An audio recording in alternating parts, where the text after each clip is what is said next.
Vous m'avez sous-estimé, officier Reynolds. Mais la vérité trouve toujours un chemin. Qu'est-ce qui peut faire tomber une salle d'audience dans un silence absolu? Un officier blanc de l'ICE accuse une latina d'avoir résisté à son arrestation et de l'avoir agressée, affirmant qu'elle était une immigrante sans papier. Son histoire convaincante, impeccable, jusqu'à ce qu'elle prenne la parole et renverse toute l'affaire. Qui elle est et pourquoi son témoignage laisse l'officier, le jury et même le juge complètement stupéfaits. C'est l'histoire de la façon dont un mensonge s'est effondré et comment un simple combat pour la survie s'est transformé en une bataille pour la vérité et la justice. Au plus profond de l'histoire, les lumières fluorescentes bourdonnaient au-dessus de la salle d'audience, projetant une lueur froide. Les rangées de bancs en bois craquaient lorsque les gens bougeaient sur leurs sièges. Certains membres de la communauté.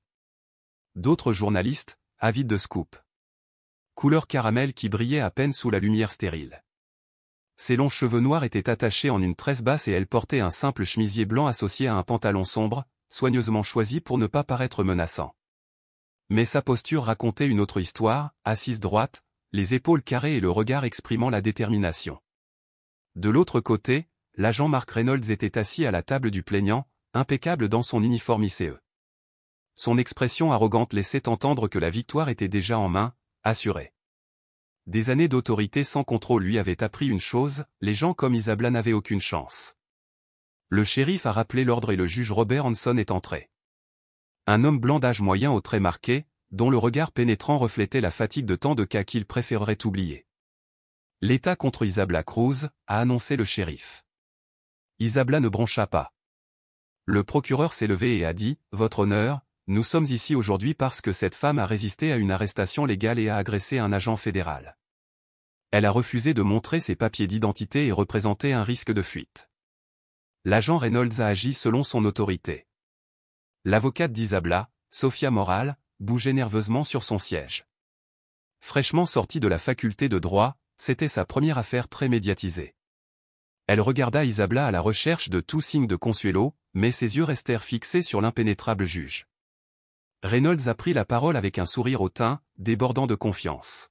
« Je me suis approché de l'accusé devant une épicerie. Je l'ai vu flâner, se comporter de manière suspecte. Quand je lui ai demandé ses papiers d'identité, elle a refusé et est devenue agressive. Elle m'a attrapé le bras et a tenté de s'enfuir. Des halètements ont été entendus dans la salle d'audience. Isabella restait immobile, avec une expression sereine. Le juge haussa un sourcil mais ne fit aucun commentaire. À ce moment-là, il semblait que la balance de la justice était déjà penchée. Mais Isabella savait quelque chose de différent. La voix du procureur résonna, « Officier Reynolds, diriez-vous que l'accusé représentait une menace pour la sécurité publique ?» Sans hésitation, Reynolds a répondu, « Absolument. Il était hostile et n'a pas coopéré. J'avais peur pour ma sécurité. » Ses paroles étaient lourdes dans l'air puissante et accablante. Pourtant, le visage d'Isabella restait inexpressif, un masque de calme. Pas de colère, pas de peur, juste une détermination calme.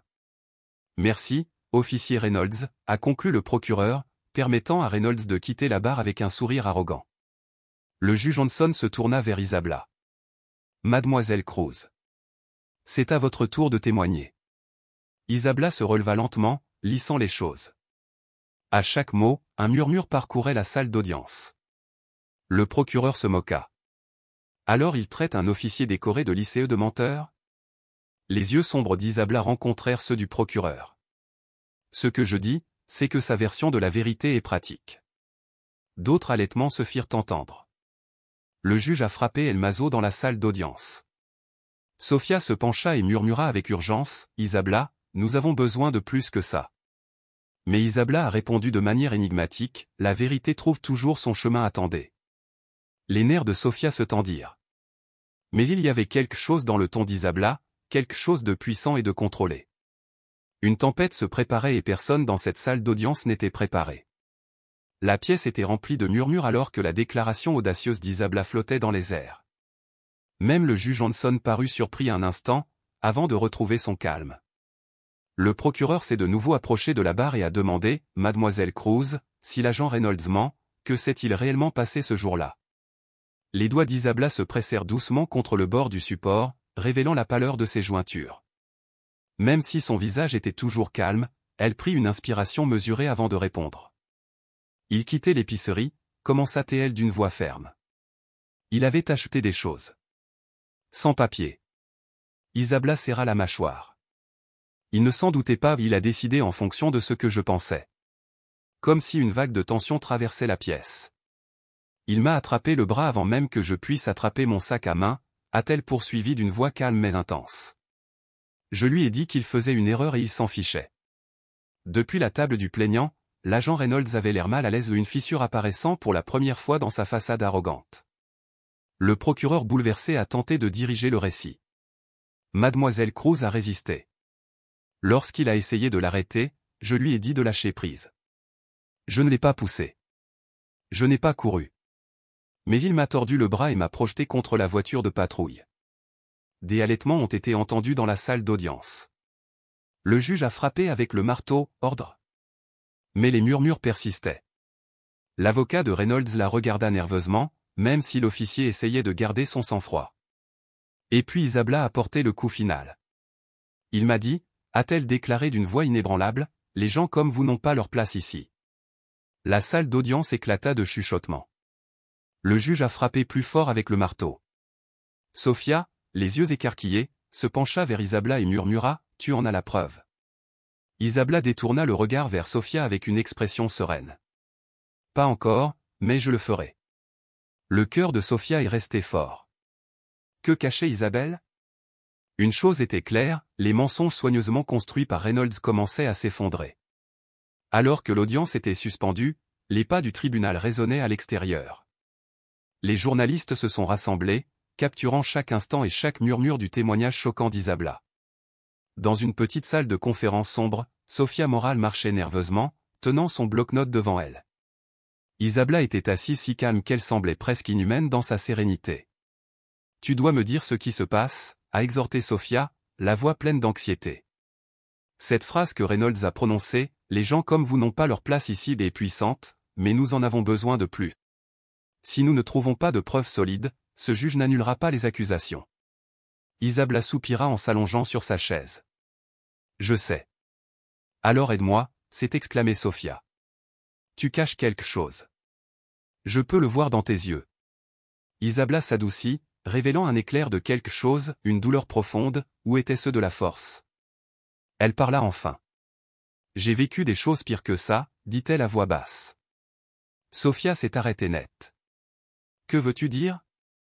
Isabella fouilla dans son sac et en sortit un dossier en cuir déchiré.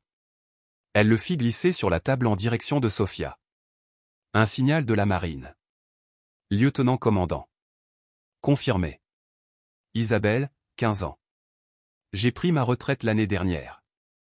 L'esprit de Sophia était époustouflé. Pourquoi ne me l'as-tu pas dit avant? Nous aurions pu terminer cette affaire aujourd'hui. Isabelle secoua la tête. Si je l'avais révélé, Reynolds aurait trouvé un moyen de le dissimuler. J'avais besoin qu'il se sente en sécurité et qu'il continue à mentir. Sophia tomba sur la chaise, sentant le poids de cette révélation. Tu as tout risqué. J'ai risqué ma vie pour ce pays plus de fois que je ne peux compter, a déclaré Isabella d'une voix basse mais déterminée. Mais les gens comme Reynolds ne voient pas ça. Ils voient seulement ma couleur de peau, mon nom de famille, et supposent le pire. Les yeux de Sophia se sont remplis de larmes, mais elle les a rapidement essuyés. Nous allons gagner. Nous devons le faire. Un léger sourire apparut sur les lèvres d'Isabella. Demain, nous finissons ça. Le lendemain matin, la salle d'audience non seulement entendrait la vérité, mais la verrait en direct. Et quand la vérité éclaterait, elle le ferait avec force. Le soleil du matin projetait de longues ombres sur le terrain. À l'intérieur, la tension était palpable. La salle était plus pleine que la veille. La nouvelle s'était répandue.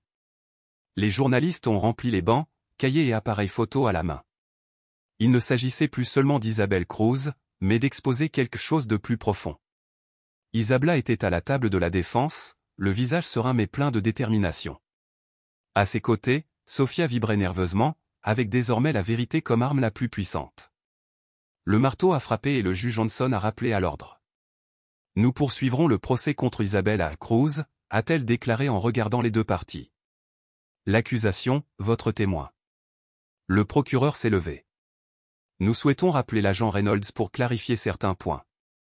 Reynolds, toujours confiant mais visiblement moins arrogant, a pris la parole. Cependant, il y avait une tension dans sa mâchoire et un léger tremblement dans ses mains alors qu'il ajustait son uniforme. Sophia se leva et s'approcha avec un air calme mais ferme. « Officier Reynolds », commença-t-elle, sa voix résonnant dans le silence de la salle d'audience. « Vous avez témoigné que mon client a résisté à son arrestation et vous a agressé, n'est-ce pas ?» « Oui », répondit Reynolds, la voix tendue. « Et que votre caméra corporelle est tombée en panne pendant l'incident. » « C'est exact. » Sophia marchait lentement. « Dites-moi, à quelle fréquence votre caméra tombe-t-elle en panne lors d'une arrestation ?» Une goutte de sueur est apparue sur la tempe de Reynolds. « Cela arrive. La technologie n'est pas parfaite. » « Bien sûr », répondit Sophia. « Mais ce jour-là, lors de cette arrestation particulière, où vous prétendez qu'une femme était violente et agressive, cela a échoué d'une manière commode ?» Reynolds bougea sur son siège.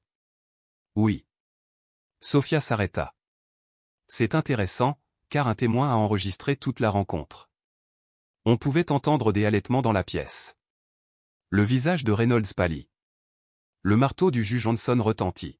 « Ordre. » « Avocat, avez-vous cet enregistrement ?»« Oui, votre honneur. » Sophia a remis une clé USB au shérif.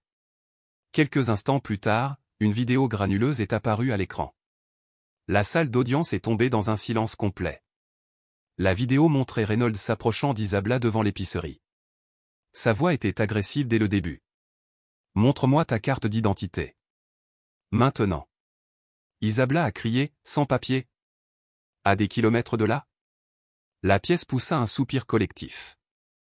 La vidéo continue de montrer la résistance calme d'Isabella.